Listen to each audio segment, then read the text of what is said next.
Hi, my name is Anirudh Kanisetti. I'm a public historian, columnist, and podcaster, and the author of Lords of the Deccan and Lords of Earth and Sea. I'm here with Answer to talk about the Chola Empire.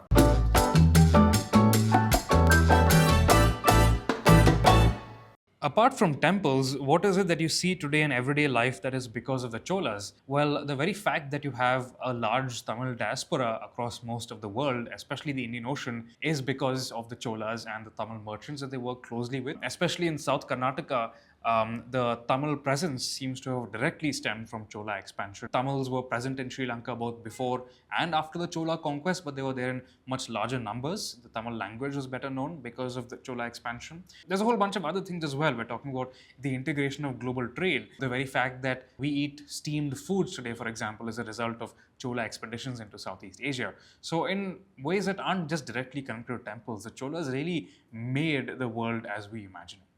We know Cholas influenced Southeast Asia, but did Southeast Asia influence South India or Tamil? Like Instagram influencers going to Vietnam and bringing back one of those hats. Yes, absolutely. As I said in my previous answer, steaming food is not an idea that you see in Indian sources, generally speaking, before the Cholas. And we do have quite a lot of detailed recipes, but the primary preparation technique seems to have been boiling. We also know that roasting and frying were things in Indian cuisine, but not steaming. Steaming is much more of a Southeast Asian idea. So if you think about it, by far the most popular South Indian foods, idlis, putta, these are all techniques that came from Southeast Asia and then changed the diets and the eating habits of a huge chunk of the Indian population.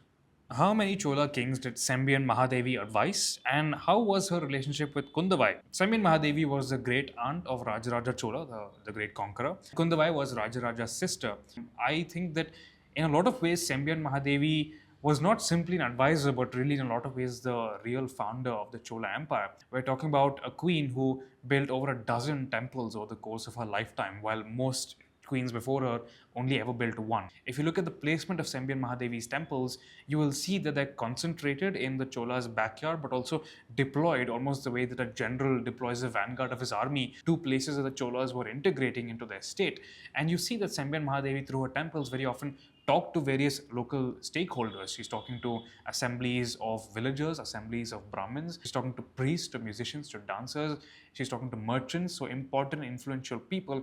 And she's demonstrating to them that the Chola state is interested in what's happening at the local level. She's demonstrating that her son, Uttama Chola, was in a way the foremost devotee of the god Shiva and therefore worthy of their local loyalties. And it's because of Sembian, because of her son Uttama's administration, that in a lot of ways Rajaraja Chola has the financial basis that he's able to use as a springboard for all of his great conquests. So, how many Chola kings did she actually advise? Definitely her son, very possibly her grandnephew Rajaraja. But before that, we can't be entirely sure. Early in her career, Sembian really was not one of the senior daughters-in-law, so we don't really know if she was considered an advisor. But we can say for sure that she was an important woman in the court, that she was fairly independent, she had ideas, she had ambitions, and she learned from the ladies around her. We don't know what her relationship with Rajaraja Chola's sister was like, Kundavai being her grandniece. It's possible that Kundavai was part of Sembian Mahadevi's retinue, because we see that Kundavai, like Sembian, also modeled herself as a great patron and a great devotee, and also tried to build temples in ways that supported her brother's conquests and territorial ambitions. So it's possible and likely, I think, that they had an amicable relationship at the very least. Were there Chola archaeologists who studied and were aware of empires and civilizations of the past? Was there a Chola Indiana Jones? That's a really interesting question. If you look at the very name of the Cholas themselves, Chola is a pretty ancient name. It comes really from the Sangam period, which is about 300 BC to 300 CE. And these early Cholas were the earliest state in Tamil Nadu. They urbanized through contact with Roman traders. So the very fact that many centuries after the disappearance of these early Cholas, that a later family are calling themselves the Cholas, tells you that they're aware of their past. Now, of course, the later Cholas claim to be directly descended from the ancient Cholas. We aren't entirely sure if that's true or how we would prove if that's true. I think it's much more interesting to think that the name Chola had passed into myth and legend, and many centuries later, people still remembered them. And so it was politically useful for a family to claim the name Chola. And you see this happening with a lot of families, not just the Cholas. You see it happening with the Chalukyas, for example, in the Deccan. There were families who called themselves Chola all the way in Andhra Pradesh as well. We don't really know if they were descended. Very often, we think that ancient Indians didn't have a sense of the past, and we assume that when they had a sense of the past, it's only because of they were direct descendants. But I think that's a little unimaginative. The people of the past obviously remembered history, not necessarily in the ways that we do, but through legend, through myth, through oral epics. And the fact that they chose to continue to engage with their past, to try and reinvent the past for new times, tells us that they were interested in history just like we are.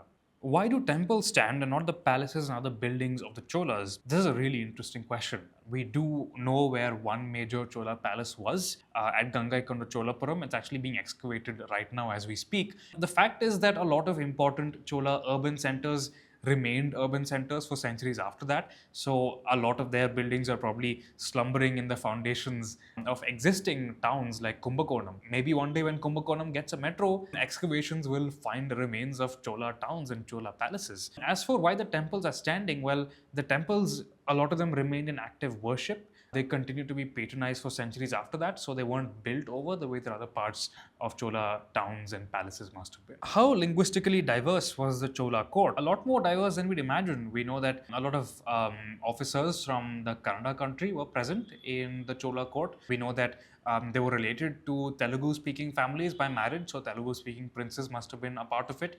We know they intermarried quite extensively, so there may have been Lankan aristocrats, there may even have been some Southeast Asian aristocrats, at least merchants and traders who were present in the court. And of course, keep in mind that this is in a time when languages aren't uniform the way they are today, because you didn't have a single media system, you didn't have a single uniform school system.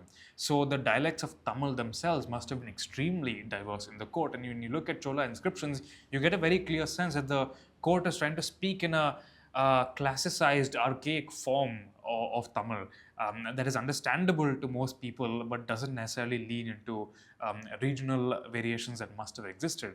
But the very fact that they're speaking in this particular register of the language tells you that they're aware of linguistic diversity within Tamil itself, let alone all the other languages that they're interacting with. What was the Chola relationship with Arabs and Persians like, who I'd like to assume were also trade partners? That's a very accurate assumption.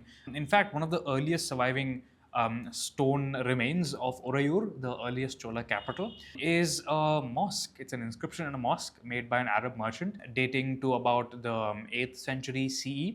And so it's roughly contemporaneous with, if not a little earlier than the Cholas themselves. So we're already talking about a really diverse and cosmopolitan world. We have examples of Tamil merchants who are making gifts to mosques that were run by their partners. We in fact know of a foreign merchant guild called the Anjuvanam, which was made up of Persians and Arabs and even Jews who are coming from as far away as Tunisia. So this is already a very cosmopolitan mercantile society that we're talking about. And as the centuries pass, we even have Burmese and Turks and even Chinese participating in this circulatory networks. What are Chola era influences on architecture outside Tamil Nadu, whether in India or in Southeast Asia? I think the most important innovation of the Chola period, at least architecturally speaking, is the Tamil Gopuram. This colossal gateway that marks the entrance to vast, sprawling temple complexes. Really, the idea of building temples as these vast complexes capable of accommodating hundreds of people rather than just a few dozen members of the court is a very medieval Tamil development. And we know that wherever medieval Tamils went, especially the medieval Tamil merchants, that they built temples in this particular style. It's a little difficult to say exactly how this style interacted with Southeast Asia because there must have been wooden buildings as well, so we don't have a big chunk of the evidence that we would need to say for sure.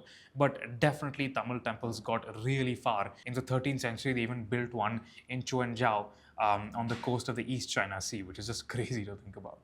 Can you talk about minor branches of the Cholas? Apparently, there was a half Malay, half Chola prince, Sri Lume, who traveled to the Philippine archipelago and founded the Rajanate of Cebu. That's an interesting question, and I think it's quite remarkable that it's not just the Rajanate of Cebu, but also the Sejara Malayu, which is a 15th century Malay text that claims that a certain Raja Sulan was the ancestor of the ruling sultan. And I think that it's possible, it's certainly very possible that Chola princes and princesses, especially minor ones, were sent to maintain marriage alliances across the seas. But we don't really have contemporary evidence from the Chola court that says this. It's mostly later legends. So whether it's true or not, I think what we can definitely say is that the Cholas were remembered. They made an impression in Southeast Asia. And the fact that they were seen as people who you'd want to associate yourself with many centuries later does tell you that the expedition that they sent to Southeast Asia was considered to be remarkable, that it was considered to be memorable, and that they were remembered for centuries after. Are there still any Cholas alive today? How would we be able to track them? Yes, there are a lot of Cholas alive today. I am one and you are one. The fact is that people of 1,000 years ago intermarried quite a lot. So if you were to go far back enough, most of us are descended from one or the other member of one or the other royal family. It's simply a function of how mathematics works. To have a population of a few billion people today, you can only have a few million ancestors. So yes, you, my friend, are a Chola. Congratulations. Thanks for these questions. I had a lot of fun. If you'd like to learn more about the Cholas, check out my book, Lords of Earth and Sea, A History of the Chola Empire. And if you'd like to learn more about ancient medieval India, check out my podcasts, Echoes of India, a history podcast, Yuddha, a military history podcast, or the Thinking Medieval column that I write weekly for The Print. Thank you so much.